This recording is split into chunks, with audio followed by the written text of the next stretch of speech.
Salut YouTube, j'espère que vous allez bien. Aujourd'hui on se retrouve pour une petite vidéo, quelque chose que j'ai encore jamais fait sur ma chaîne. C'est de la décoration, on va dire un peu du mobilier. Je suis en train de faire une table basse en mélange métal et bois. Donc avec des planches de bois de bambou et du métal, donc des tubes carrés. Vous allez voir ça tout de suite. On va commencer tout de suite avec la partie métal. Allez, c'est parti. Alors on va commencer par couper les tubes qui feront le cadre de la table, le cadre supérieur. Ensuite, bien sûr, je les meule pour avoir des angles parfaitement droits, donc à 45 degrés, pour pouvoir faire les soudures. Donc bien à plat sur mon établi, pour être sûr que la table soit bien plane et bien d'aplomb. Ensuite, une fois que les soudures sont faites, on meule toutes les soudures pour que ça soit bien propre et qu'on puisse continuer nos assemblages en mettant bien la table d'aplomb.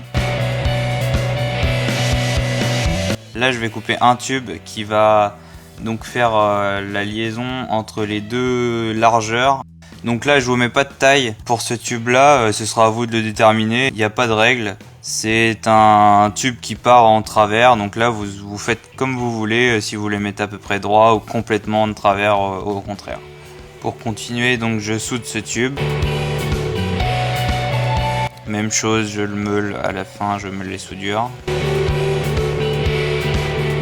Là on va couper donc les tubes qui feront les pieds de cette table, donc à angle 90 degrés. Je vous mets les tailles donc comme d'habitude sur l'écran. Je meule mes coupures qui sont complètement sales vu que ma lame au carbure est très usée, donc le métal a plus tendance à se déformer, à chauffer plutôt qu'à être coupé correctement. Donc c'est pour ça que vous venez de voir, je les revérifie avec l'équerre et je les réajuste.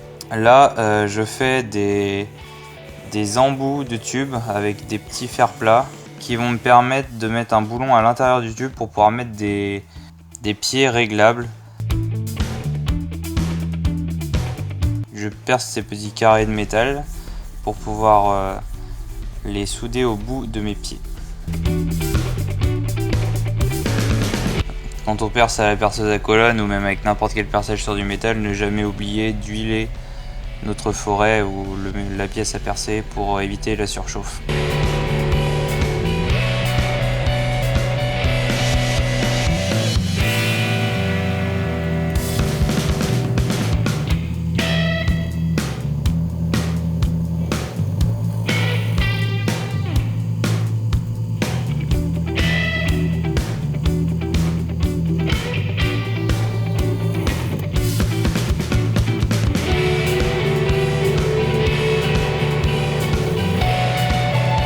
J'utilise une petite technique pour souder un écrou donc sur un bout de métal.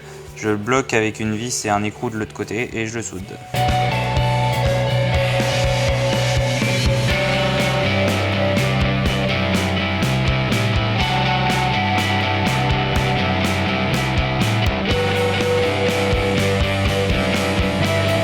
Après avoir meulé la soudure pour que ça rentre dans le tube, je l'insère dans le tube et je soude cette petite plaque avec l'écrou à l'intérieur. Donc comme vous voyez, l'écrou se retrouve à l'intérieur et le pied pourra venir se visser dessus.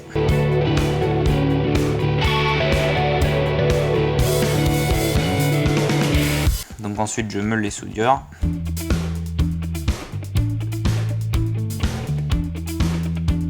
Et je revérifie encore une fois que tous les pieds soient bien de la même longueur pour que ma table soit bien d'aplomb et qu'elle ne soit pas bancale. Même si on pourra ensuite régler les hauteurs, c'est mieux de quand même faire les choses dans les règles de l'art. Ensuite, j'installe une barre de travers pour avoir un peu plus de design dans un des grands triangles. Puis je commence à souder les pieds. Donc là j'ai commencé en faisant un point d'un côté et j'ai réglé avec l'équerre avant de faire le reste des points, et dans le cas où ce n'est pas bon, je peux dessouder le point en le meulant. Ce sera beaucoup plus simple que si je soude tout d'un coup et que je me rends compte que c'est pas du tout bon au niveau de l'équerrage. Je continue en découpant plusieurs petits fers plats que je perce pour pouvoir faire passer la vis qui maintiendra les plateaux de la table. Je soude ensuite ces petites plaques de métal partout où il y en a besoin, donc c'est-à-dire sur tous les tours, dans tous les coins et au milieu de chaque trou de la table. Et là, petit spoiler pour la prochaine vidéo, on va se retrouver pour faire la partie bois de cette table. Donc vous voyez à peu près ce que ça va donner. Allez, on se retrouve très vite pour la partie bois de cette table. En attendant, n'hésitez pas à mettre un petit pouce bleu, ça permettra à la vidéo d'être mieux référencée. Et abonnez-vous, allez à la prochaine, salut!